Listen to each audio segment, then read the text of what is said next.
Brown versus Board of Education in 1954 is acknowledged as one of the greatest Supreme Court decisions in the 20th century.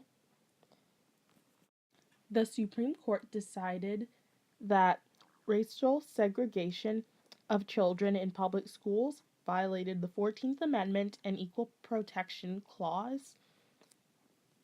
In the 1950s, schools in the United States that were racially segregated, it was made legal because of the Plessy versus Ferguson decision in 1896, which held that segregated public facilities were constitutional as long as black and white facilities were equal to each other.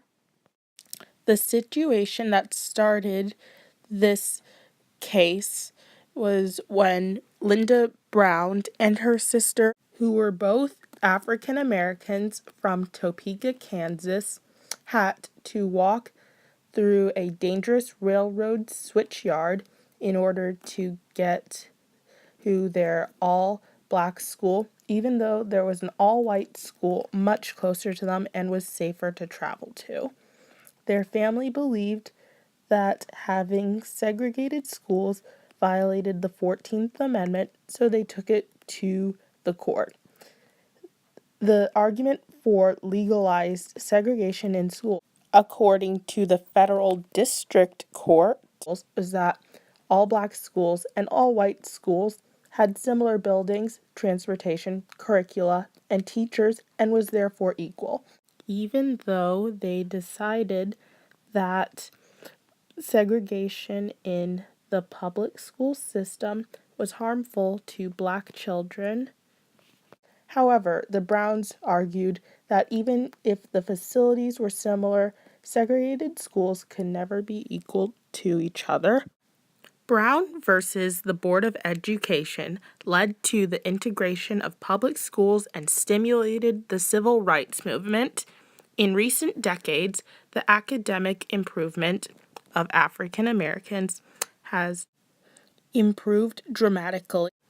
Also, the graduation rate among white people, African Americans, and Latinos has increased a lot over the past few decades. There are also more resources for children, such as high-quality early childhood programs from birth to school entry, high-quality after-school and summer programs, full-service school health clinics, more skilled teachers, and smaller classes. However, even with these added resources, students are rarely more successful in racially and economically isolated schools. There are many schools around the United States of America that have high numbers of African American children being the majority race in their school, which are generally poor in poorer areas of the country. There is still improvement to be made in the education system, but Brown v. Board of Education has helped to improve the quality of schools by helping to get rid of racial segregation in schools, helping the civil rights movement with their fight for African American people to be seen as equals by the law and by other American people, to help African Americans gain rights and help schools to be integrated.